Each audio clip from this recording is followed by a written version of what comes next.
Portuguese Timor, a colonial legacy and a journey to nationhood. Portuguese Timor was the name given to the eastern part of the island of Timor during the centuries it was under Portuguese colonial rule. Portugal first arrived in the early 16th century, drawn by the valuable sandalwood trade. Over time, they established a foothold, though their control remained limited for many years. By the 19th century, Portugal and the Netherlands formalized a division of the island.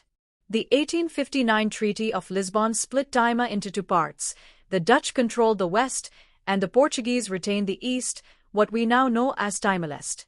The colony's capital, Dili, became the center of administration and remains the capital of the modern nation. Despite centuries of rule, Portuguese Timor remained one of Portugal's least developed colonies. Basic infrastructure, education, and political empowerment were minimal, and the local population had limited involvement in governance. During World War II, despite Portugal's neutrality, the territory was invaded by Japanese forces. This led to widespread destruction and loss of life, leaving deep scars on the local communities. In 1974, political changes in Portugal sparked a wave of decolonization. East Timor declared independence in 1975, but it was short-lived. Within months, Indonesia invaded and occupied the territory, beginning a brutal 24-year period marked by conflict and resistance. In 1999, following an unsponsored referendum, the people of East Timor overwhelmingly voted for independence. After years of transitional administration, the country finally achieved full sovereignty in 2002, becoming the world's newest nation, Timor-Leste.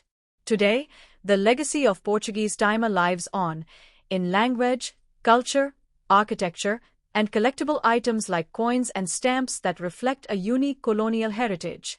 From colonization to independence, the story of Portuguese Timor is a powerful narrative of resilience, identity, and the enduring pursuit of freedom.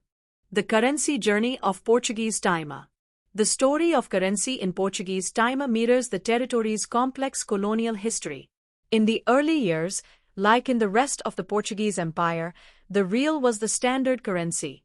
It remained in use until 1911, when political changes in Portugal brought about the Portuguese escudo, which replaced the real at the rate of 1,000 reais to 1 escudo.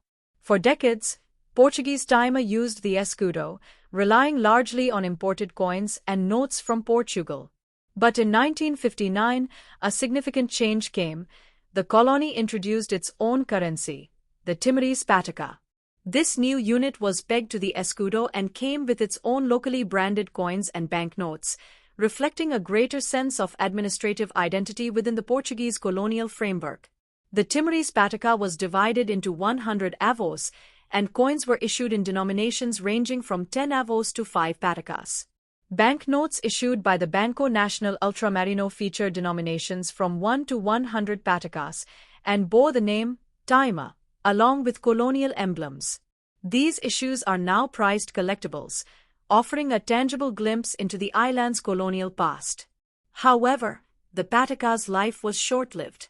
After Portugal began decolonizing in 1974 and East Timor declared independence, Indonesia invaded in 1975.